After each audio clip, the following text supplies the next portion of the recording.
Hey guys, welcome back to another video, and in this video I will show you how to add money on your Revolut Invest account so you can invest in stocks, shares and ETFs.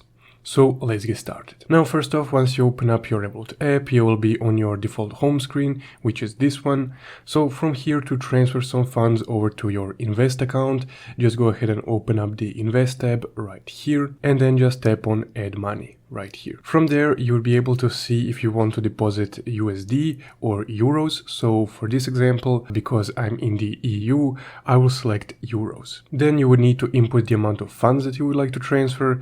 So let's say 5 euros, and then you would be able to select a source of those funds.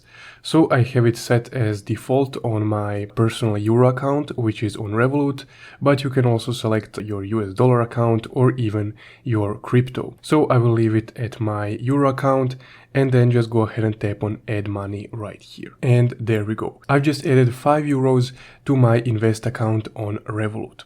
If you'd like to know how you can buy stocks on Revolut, you can watch the next video right here. Thank you for watching.